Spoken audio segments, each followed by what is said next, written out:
Bienvenido al repaso de la escuela sabática de jóvenes de esta semana. Esta semana tenemos como título la devoción y vamos a centrar nuestro estudio en las ofrendas quemadas. Es muy interesante cuando estudiamos Levíticos y vemos que los israelitas llevaban ofrendas y las ofrecían a Dios en sacrificio. Y al participar de estos sacrificios, esto es lo que me gusta de todo esto, de este estudio. Al participar los israelitas de estos sacrificios eran directamente conectados al plan de salvación. O sea, ellos a través de estos sacrificios veían lo que Jesús iba a venir a hacer pronto por los pecados que ellos habían cometido y los iba a redimir de todo pecado. ¿Y por qué el título de devoción? Yo encontré algunas definiciones en el diccionario.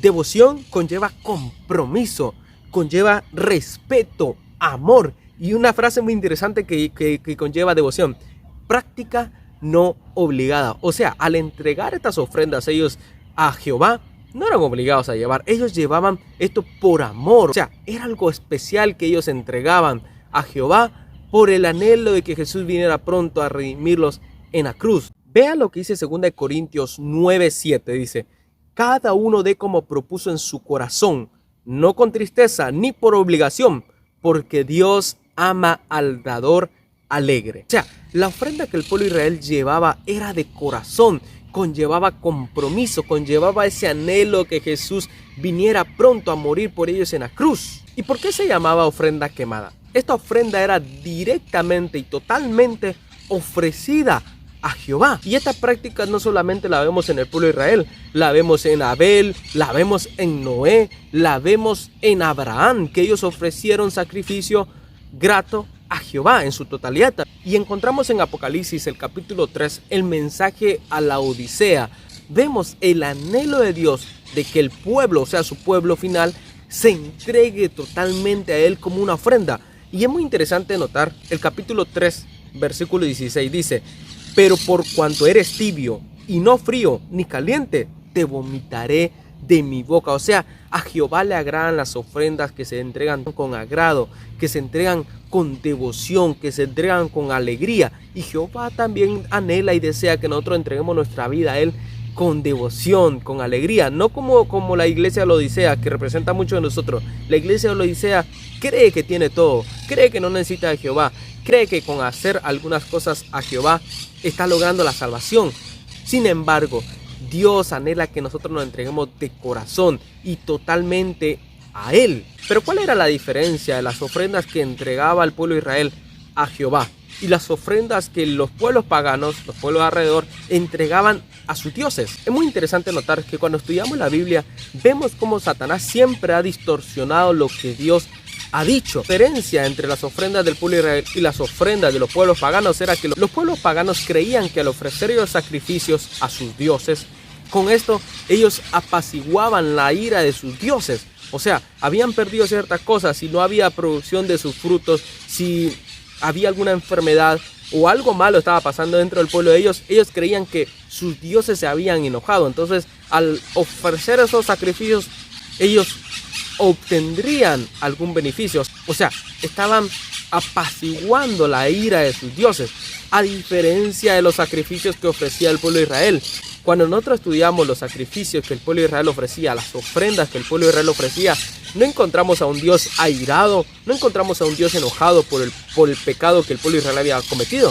Encontramos, y esto es lo lindo, encontramos a un Dios que a través de estos sacrificios estaba mostrándoles el plan de salvación y que pronto su mismo hijo Jesús iba a venir a morir acá en la tierra por ellos.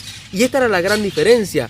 No encontraban a un Dios enojado, furioso, encontraban a un Dios lleno de amor, a un Dios lleno de gracia, a un Dios que ofrecería a su hijo para que muriera en la cruz por ellos. ¿Y cómo llegó a ser Jesús esta ofrenda quemada? O sea, esta ofrenda completa a Jehová. Vean lo que dice 1 Juan 1:29. Al siguiente día vio Juan a Jesús que venía a él y dijo: este es el Cordero de Dios que quita el pecado del mundo. Juan dice: este es el Cordero de Dios. O sea, ese Cordero que los israelitas llevaban como ofrenda al altar y lo entregaban en sacrificio a Jehová, llegó a ser Jesús.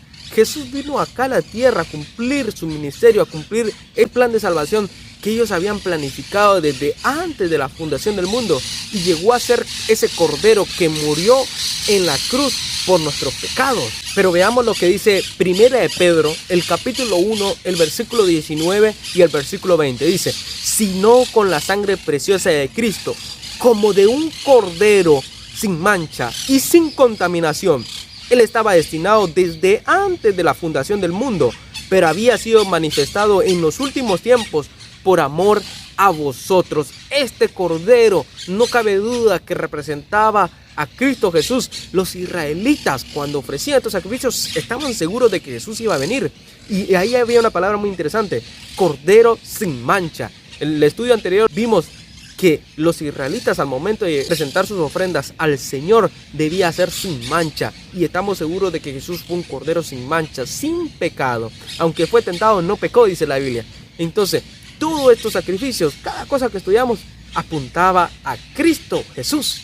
Ahora veamos lo que dice Efesios, el capítulo 5, el versículo 2. Dice la palabra de Dios: y andad en el amor, como también Cristo nos amó y se entregó a sí mismo por nosotros, ofrenda y sacrificio a Dios en olor fragante. O sea, Jesús fue esa ofrenda quemada, esa ofrenda completa, se entregó completamente en ofrenda para que nosotros obtuviéramos la salvación, y así logró esa paz, esa redención que ahora tenemos con Dios. Solamente por la muerte de Cristo Jesús se pudo lograr esto, y esta ofrenda quemada fue Cristo Jesús.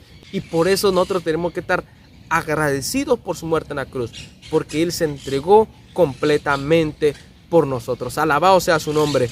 Que Dios lo pueda bendecir, y al tener este repaso, al estudiar esta semana, usted puede entender y comprender que la muerte de Jesús no fue nada al azar, fue todo planificado. Y Jesús ya sabía, cuando el hombre pecó, cuando Adán y Eva pecaron, Él tomó la decisión, desde antes de la fundación del mundo, Él tomó la decisión: si el hombre pecaba, Él iba a morir por nosotros, y murió en la cruz. Y ahora nosotros podemos obtener la salvación, porque ese cordero que simboliza a Jesús, murió en la cruz por nuestros pecados. Que Dios lo pueda bendecir.